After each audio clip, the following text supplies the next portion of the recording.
Gerbėmieji, labas vakaras. Jūs kanale Vytas skaito Vykė. Ir šios dienos tema – litas.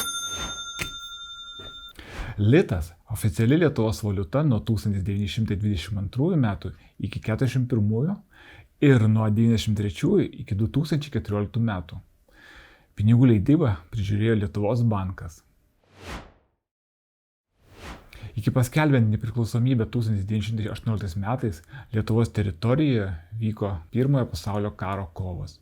Joje cirkuliavo nestabilios kariaujančių šalių valiutos – rublis, ostmarkės, ostrubliai. 19 metais Lietuva gavo paskolą ostmarkėmis iš Vokietijos. Šios ostmarkės vasario mėnesį buvo įteisintos kaip oficiali Lietuvos Respublikos valiuta. Lietuvos vyriausybė 19 metų vasario 26 dieną įteisino ostmarkių ir pfenigų pavadinimo keitimą į auksinius ir skatikus. Šiais pavadinimais pinigai buvo apyvartoje iki 22 metų įvykdytos pinigų reformos. Po karo, prastėjant situacijai Vokietijoje, jos markė pradėjo smarkiai nuvertėti. Tai privertė Lietuvos valdžią galvoti apie nacionalinės valiutos įvedimą. Pirmieji pasiūlymai atsirado iškart po auksinių įvedimo dar 19 metais. Naujų pinigų eskizus buvo pateikęs Antanas Žmuidzinavičius. Ministrų kabinetas buvo nusprendęs pinigus pavadinti muštiniais. Net planuose buvo numatyti skirtingų 9 nominalų pinigų planai. Taip pat buvo svarstoma jų vertės padengimas pasiskolinant iš Anglijos 10 milijonų svarų sterlingų. Toks variantas būtų leidęs pasiekti valiutos vertę 1 muštinis 1 frankas arba ketvirtis svaro. 22 metų Liepos 12 dieną buvo pasirašyta taikos sutartis tarp Lietuvos ir Tarybų sąjungos. Pastaroji atlygino Lietuvos patirtą žalą per nepriklausomybės kovas, sumokėjo 3 milijonus aukso rublių kompensaciją. Lietuviai aukso rublius perleidė į aukso luitus ir po to luitai buvo padėti į užsienio bankus. Šios aukso atsargos tapo pagrindu svarstyti apie lietuviškų pinigų leidimą. Turint aukso, buvo galimybė užtikrinti valiutos vertės stabilumą. 22 metais Seime svarstant naujų pinigų pavadinimus, buvo teikiama aibė pasiūlymų, kaip Lietuva galėtų pavadinti naujai kuriamus pinigus. Auksinais, arfomis, doleriais, grašiais, kaltais, kirptukais, lietiais, litais, lietumis, lyromis, markėmis, muštukais, rubliais, vyčiais. Tačiau daugiausia rėmėjų palaikymo susilaukė 2 variantai – muštukas ir litas. Už muštuko pavadinimo pinigus aktyviai pasiskelbė tautiškai nusiteikę asmenys bei vyriausybės atstovai, kurie teigia, kad tai valstybiškumo ir lietuviškumo simbolis. Dar 18 amžiuje muštukais lietuviai vadino LDK cirkuliavusius dukatus. Tai anot jo šalininkų būtų valstybingumo tradicijų tąsa. Nepaisant tokių argumentų laimėjo litas, nes jį buvo prašiau užtarti užsieniečiams. 32 balsais prieš 16 lito pavadinimas laimėjo per surinktą balsavimą Seime. 22 metais steigiamasis Seimas priėmė piniginio vieneto įstatymą ir Seimo ekonominės komisijos sekretoriaus Vaclovo Vaidoto teigimu valiuta pavadinta litais, kurių 100 dalis buvo įvardyta centais. 22 metų rugsėjį Lietuvos banko steigiamajame susirinkime naujai įkuriamos įstaigos pirmininku buvo išrinktas Vladas Jurgutis.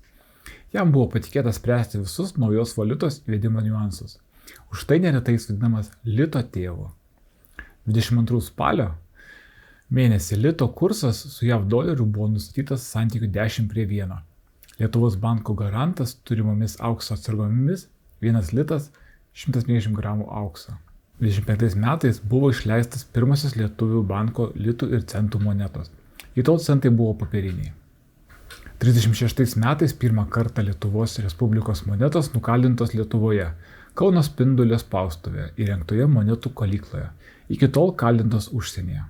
Lietuvai atgaus nepriklausomybę 93 metais birželį litai vėl pradėti spausdinti.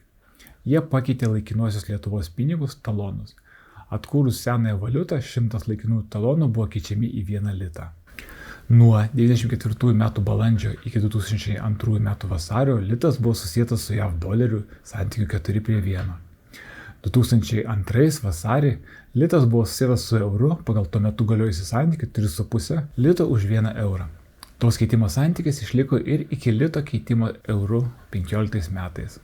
22 metų rugpjūtį Lietuvos bankas pasirašė sutartį su Čekoslovakijos sostinėje Prahoje įsikūrusia Ahasės litografijos firma dėl litų spausdinimo. Sutartimi Lietuva užsisakė šios nominalus. Pinigų spausdinimas Lietuvai kainavo 5 milijonus čekų kronų. Be spausdinimo darbų firma turėjo paruošti pinigų maketus pagal ministerijos dailininkų pateiktus pavyzdžius. Juos kūrė Adomas Varnas. Taip pat raštu pasižadėjo įdiegti Lietuvos pageidaujamas apsaugos priemonės bei užantspauduotose medinėse dėžėse pristatyti pinigus į Lietuvą. Trečdalis smulkiųjų banknotų užsakovus turėjo pasiekti ne vėliau kaip 22 metų lapkritį, o visi likę baigti pristatyti iki gruodžio mėnesio. 22 metų rudenį, vykdydama piniginio vieneto įstatymą, Lietuvos bankas Berlyne Oto Elsnerio spaustuvėje užsakė kuo greičiau atspausdinti pirmosius laikinus pinigus – 1 5, 20, 50 centų ir 1 bei 5 litų banknotus. Spaustuvė spausdino Vokietijos ir Estijos markes, tad tereikėjo iš šios šablonų pasirinkti, ką pageidaujama. Spaudinius papildžius lietuviškais užrašais rugsėjį pirmosios partijos buvo atgabentos į Lietuvą, o nuo spalio mėnesio pinigai pasirodė apyvartoje. Dėl skubos pinigai buvo neišvaizdus. Ant jų buvo atspausdintas užrašas laikinieji pinigai, o jie patys itin nekokybiški. Nebuvo vandens ženklų, taip pat serijinių numerių. Tai skatino nesąžiningus žmonės imtis jų padirbinėjimų. Todėl jie buvo pradėti šalinti iš rinkos vos tik pasirodė užsakyti litai iš Čekoslovakijos spaustuvės. Savų pinigų paankstintų išleidimų buvo siekiama ekonomikos naudos Lietuvai, sumažinti vis didėjančią osmulkių infliaciją. Vėliau banknotai buvo spausdinami Anglijoje, naudojant lietuvių ranka graviruotas plieninės spausdinimo plokštės. Pinigus kūrė Adomas Galdikas, Vilius Jomantas ir A. Žmuidzinavičius. 23 metų vasarį buvo išleistas 10 litų banknotas, kovą 50 litų. 25 rugsėjį pasirodė 500 litų, o 26 vasarį ir 1000 litų nominalo pinigai. 28 metais buvo išleistas 100 litų banknotas. Jame stilizuotai buvo pavaizduota Lietuvos diplomato Edvardo Turausko žmona Elena. Ja metais anksčiau Kaune nutapė menininkas Adomas Galdikas.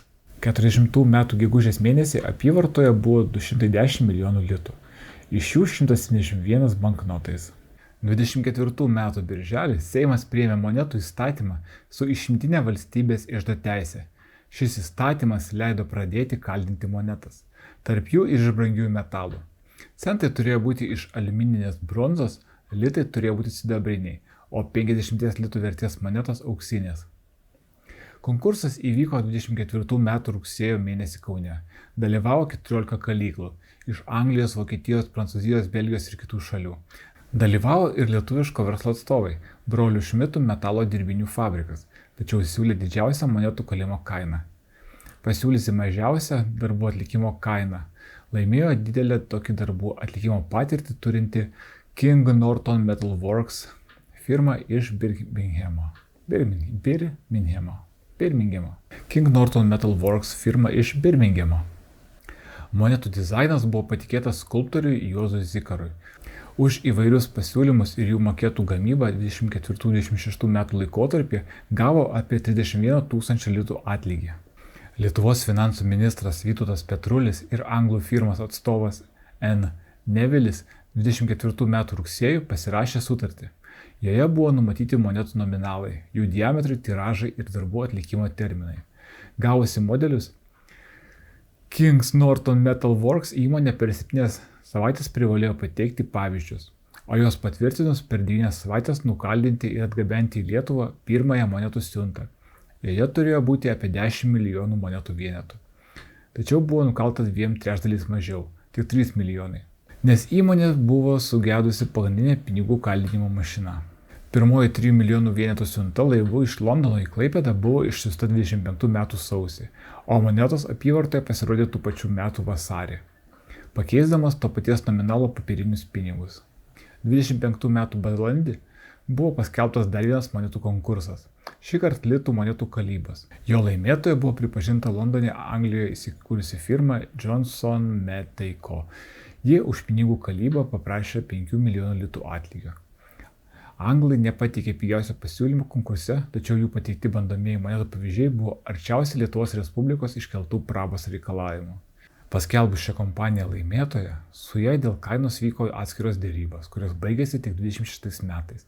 Ministras Petrulis išsiderėjo, kad anglai darbus atliktų už 5 milijonų litų sumą. Londone buvo kalamos sidabrinės, Birminghame bronzinės monetos. Apie 26 metus Lietuvos planuose buvo mintis išleisti auksinę monetą. Jos kūrimo darbams buvo skirta 500 000 litų, o darbus turėjo atlikti J. Zikaras. 26 metais jis pagamino monetos modelį iš plastilino, kuris dabar yra saugomas Čiurlionio dailės muziejuje. Tačiau reali moneta niekada nebuvo nukalta. 36 ir 38 metų serijos monetos buvo nukaltos Lietuvoje, Kauno akcinės bendrovės Spindulys patalpose įrengtų monetų kalyklose. 1, 2 ir 5 centų monetų metalas buvo pakeistas, vietoj iki tol naudotos aliuminės bronzos metalo Kauno kalykla kalė centus iš bronzos lydinio. Bronzos lydinys buvo minkštesnis ir lengviau pinigų kalimo presui apdirbama medžiaga. Modernių litų istorija prasidėjo dar LTSR laikais. 89 metų rugsėjį Istorijos institute susirinkę žymus mokslininkai, bankininkai ir dailininkai aptarė per planus, kad greitai gali prisireikti nacionalinės valiutos.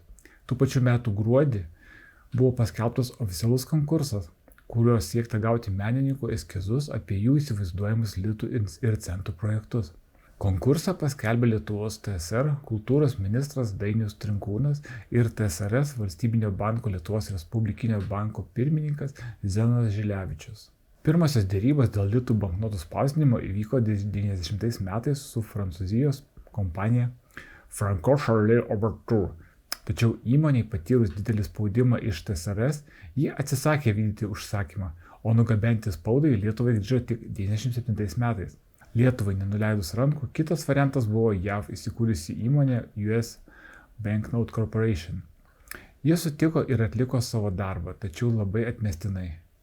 91 metais išleisti 10, 20 ir 50 litų banknotai buvo tik offseto bei giliaspaudės būdu atspausdinti popierėliai.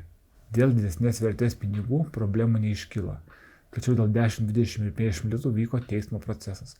Lietuva jį laimėjusi, gavo perspausdintus pinigus tik 93 metais. 89 metais konkurso pirmos vietos premija nebuvo skirta niekam. Tačiau P. Garškos monetų eskizai užėmė antrą vietą, tapo pagrindu ateities monetų kūrybai.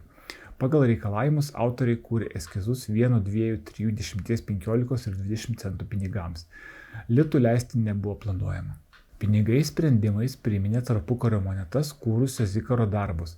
Naudoti augalų motyvai reverse panaudotas vytis. 92 spalį naujai įsteigtoje Lietuvos monetų kalykloje buvo nukalti pirmieji balti centai iš aliuminio. Baigiant darbus buvo nuspręsta sukurti ir 1 lito monetas. Ta padaryti be konkurso buvo paprašytas P. Garška. 96 metais Lietuvos bankas paskelbė uždarą litų monetų projektų konkursą. Dailininkams skirta užduotis buvo sukurti tik monetų reversą. Aversą turėjo sukomponuoti valstybinio herbo etalono autorius Arvydas Každailis. Konkurse dalyvavo 5 dailininkai. Po 2 etapų laimėtojų buvo paskelbti A. Žukausko darbai. Jo darbe visos nuo 10 centų monetos turėjo skirtingai išsidėliojantį eglutės motyvą, kuris buvo gerai įvertintas aklųjų ir silpnaregių bendruomenės. Toks motyvas leido lengviau identifikuoti monetas. Tik nuo 97 metų kaldinamos monetos gavo žymę apie jų kalimo datą. Iki tol visos monetos turėjo 91 metų datą. 98 pasirodė 2 ir 5 litų vertės dvimetalės monetos. Nuo 93 iki 2014 metų Lietuvos bankas išleido 88 kolekcinės ir 18 proginių apyvartinių litų monetų. Atrodo, dar vakar buvo litai, o jau 10 metai eina eurai. Negaliu su to susitaikyti. Gero vakaro, gerbėmieji.